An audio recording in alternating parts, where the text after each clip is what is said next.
demonizer. Dédomiseur, je pratique. Le dédomiseur. Frank, le dédomiseur. OK, on va commencer avec ça. Dédomiseur. OK, commencez nous. Frank, le dédomiseur. Et comme à tous les mercredis avant la Légion, c'est Frank. Comment ça va, Frank? Yes, ben ça va encore mieux depuis que tu m'as canonisé. Je viens d'entendre ça. T'es un saint. Tu nous bénis de ta connaissance. Et tu auras la bénédiction du rock and roll du vendredi aussi, hein? Oui, absolument. On fait un thème quoi le vendredi, ce vendredi saint? On fait quoi? Ah, ça pourrait être saint. Pascal, Saint, Devil, Belzébuth. Saint, mais Black Sabbath aussi, ça peut rentrer là-dedans. Ouais. Très bonne idée. On va. J'ai quelques petites idées qui me viennent en tête. Martine Saint-Clair. Ouais. Saint. Oui. Mais on n'est pas obligé, là. Losing My Non, Religion. Ouais, ça fait de même. Oui. Dan, arrête de travailler. Là. Oui, c'est ça. Là. T'es en congé, toi, vendredi. Je suis parti. Bye-bye. T'es parti, là. OK. C'est bon. Parlons pont, hein? C'est ça ce matin? Parlons pont? Ouais, écoute, comme tout le monde, j'ai vu ces images-là hier. Moi, j'ai vu ça hier matin sur Twitter. En fait, Twitter s'est rendu X maintenant, là, mais vous comprenez que tout le monde appelle ça encore Twitter. Les images, on avait quelques clichés différents, donc on voyait ce cargo-là arriver, ce porte-conteneur-là foncer dans le pont Francis Scott à Baltimore. Et là, c'est incroyable pareil parce que on dirait que peu importe l'événement d'actualité qui arrive, c'est tragique. Là, je veux dire, il y a un pont qui s'effondre, puis dans un des clichés où c'est comme mieux filmé, on voit des voitures qui sont encore sur le pont quand ça s'effondre. Là. Oui.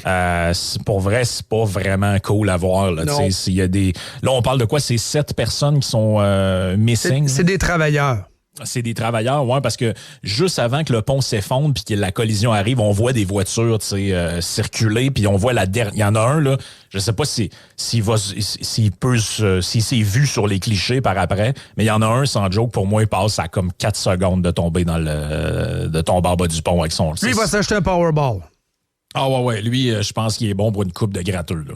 Mais moi, ce qui me fascine avec cet événement-là, c'est peu importe l'événement qu'on a, peu importe ce qui arrive, on dirait, dans le monde, ça revient toujours à nourrir un genre de narratif. Tu sais, là, j'ai vu que du monde sont partis dans la conspiration. Le gars, il a-tu fait exprès de foncer dans le pont? Puis bon, toutes les histoires. Ah, ça, je ne l'ai pas vu. L'aspect non, conspi de ça, c'est l'explosion, hein, Dom? C'est ça, vous n'avez pas catché, là. Le pont, il a même... le bateau a même pas touché le pont. Le pont, ils l'ont fait sauter. Oui, regarde au ralenti, là, tu vois les explosions là, à plein de places. Ouais. Genre de 11 septembre, version Wish. Là. C'est ça. C'est les Illuminati qui ont fait sauter? Okay. Oui, c'est ça. Ça doit être c'est les Juifs. Oui, c'est ça. Et c'est les Juifs qui sont derrière également avec le Mossad. Pour le 9/11, c'est la même gang. On appelle ça les serpents, là. Les Illuminati, les reptiliens. Les reptiliens, oui, c'est ça, les reptiliens. Mais en dehors de ça, moi, je trouve le plus fascinant, c'est, tu sais, moi, je vois cette nouvelle-là hier, on en parle un peu dans le podcast, moi puis Yann, mais tu sais, je veux dire, ça reste un peu comme ça. Hier soir, ça, je vous ai écrit les deux. Oui. Je m'en vais, en finissant mes affaires, je m'en vais faire un tour au gym. À un moment donné, je vois ça sur la TV, le panel de Radio-Canada avec Paul Journet, Patrice Moy, puis toute la gang. Et là, sont en train de se demander là, si les ponts du Québec vont s'effondrer comme ceux à Baltimore. Et là, je me disais, OK, c'est comme... Tu sais, dans le fond, c'est comme si le lendemain du 11 septembre, on avait un panel de gens se demandant s'il y a un avion qui va rentrer dans le complexe G. Même affaire. Tu dis, mais où est-ce que... C'est comme s'il n'y a aucun drame sur Terre, il n'y a aucun événement sur Terre qui ne peut être vécu en lui-même. Il doit être domisé, il doit être québécisé. Il faut toujours ramener ça à nous autres. Tout le temps. C'est pas juste québécois, là. Tu sais, je regardais un matin Radio-Canada, un article, l'effondrement à Baltimore, les piliers des ponts bien protégés au Québec. Donc là, il y a un long article qui nous dit, inquiétez-vous pas ici, s'il y a un container qui se sac dans le pont, ça sera pas si pire que ça. Après ça, on nous dit aussi, dans le Devoir, le Québec est-il à l'abri d'une tragédie comme Baltimore? Et le summum, dans le Journal de Montréal ce matin, là, on nous apprend que ça va peut-être être Pomerleau là, puis Canam qui vont rebâtir le pont. Là, on tu as commencé avec une joke sur Twitter en passant. Là. Je pense que c'est une joke d'André Arthur au paradis, Pomerleau. Là, c'est en train de devenir vrai. C'est spécial, là. C'est spécial. Faut tout le temps être dans la photo. Tout le temps. Et c'est le réflexe de penser qu'on évoluerait dans une forme de safe space planétaire. Ah oui. Ah oui? Non, on est à l'abri de rien. Ici, pour vrai, on est à l'abri de rien. On est à l'abri de rien. C'est triste à dire, mais effectivement, un attentat style Moscou, ça peut arriver. Ça peut arriver. Il s'agit d'un fou, d'une folle, d'un groupe de détraqués. On vit dans une société libre, avec ce qu'on appelle des soft targets. On vit une vie normale. Ça peut arriver. De là à dire que quelqu'un qui fonce dans un pilier du pont de la Violette puis que ça arrive, non. Mais on n'est pas à l'abri de quoi que ce soit, là. Non, c'est ça. Le pont à Laval qui s'était foiré, là, Ouais. ça fait pas 400 ans, là. Le viaduc de la Concorde. Oui, le viaduc de la Concorde. Après qu'un gars était allé dessus, donner 3-4 coups de marteau, disant qu'il était correct, là. Puis, tu sais, je veux dire, je peux, à la limite, pourquoi ils font ces sorties-là exactement? Est-ce que c'est parce que dans la dernière année, on avait eu des rapports nous disant que, ouais, finalement, le pont La Porte, là, il y a beaucoup de suspentes. Puis là, un peu en catastrophe, on avait annoncé qu'on en remplacerait, c'était quoi, 75 ou je sais plus trop, là. On a besoin d'être rassurés, on a besoin d'être rassurés. On a besoin d'être rassurés, mais on a un rapport tellement bizarre, pour vrai, avec le monde extérieur, là. On considère en même temps que tout nous concerne et rien nous concerne. C'est-à-dire qu'il y a un pont qui tombe quelque part, il y a une guerre qui éclate quelque part, tout d'un coup, ça nous concerne.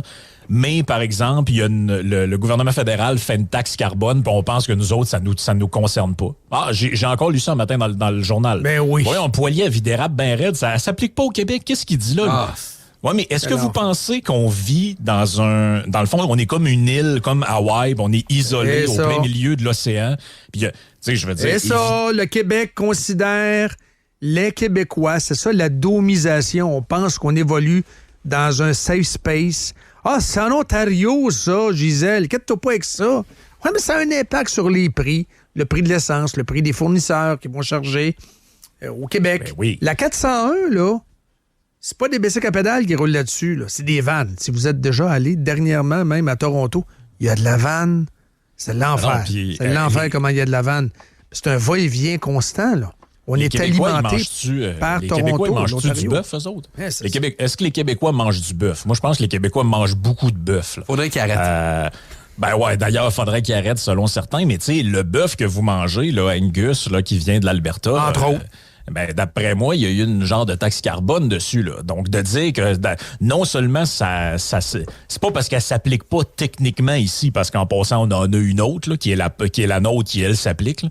Mais c'est pas parce qu'elle s'applique pas techniquement chez vous que vous en ressentez pas les effets. Mais vous trouvez pas ça paradoxal, vous autres, que des gens nous ont dit que ils nous disent en même temps, bah, ça s'applique pas chez nous, fait arrête de parler de ça, t'as pas rapport. Mais d'un autre côté, on fait un budget déséquilibré, puis c'est de la faute de l'Ukraine, c'est de la faute de Poutine. Là, tu te dis, mais c'est sérieux, est-ce que vous vous écoutez parler 2 secondes? Genre, tout ce qu'on fait pas correct, c'est relié à... C'est pas de notre faute, c'est relié à quelque chose qui se passe ailleurs. Il y a eu on est dans un genre d'effet papillon domien. Là, le battement d'aile de papillon déclenche un déficit chez nous. Là. C'est un peu ça. Là. Il y a quelque chose en Ukraine, fait que tout ce qui nous arrive, c'est plus de notre faute, c'est à cause de ce qui s'est passé en Europe et de ce conflit-là. Puis là, ben, il y a un pont qui tombe quelque part, donc forcément, on devrait se sentir interpellé par ça.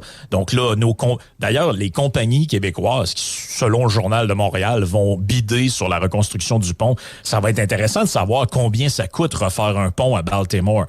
Parce que moi, mon guess, c'est que s'il arrive avec des chiffres comme 13 milliards, comme on a entendu ici, pour faire un autre pont, d'après moi, c'est pas eux autres qui vont gagner l'appel d'offres. Là. Réflexe québécois. Pomerleau a le droit là, de postuler, puis on le mérite, puis c'est nos meilleurs. OK. On va construire un pont.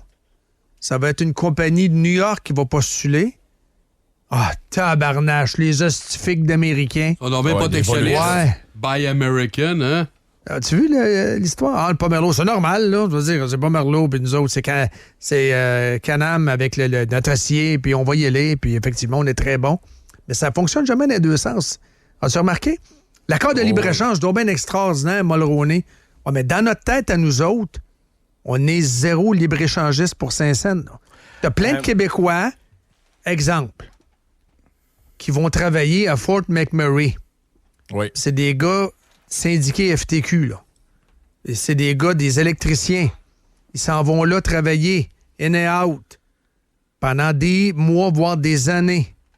Est-ce que tu peux avoir un gars de l'Alberta qui s'en vient travailler à temps plein sur des chantiers ici? Ben, Est-ce que tu peux avoir? C'est-tu possible, même pire ça? que ça, Dom. Même pire que ça, tu peux même pas avoir un gars de Québec qui va travailler dans la Côte-Nord. Ouais. Voilà.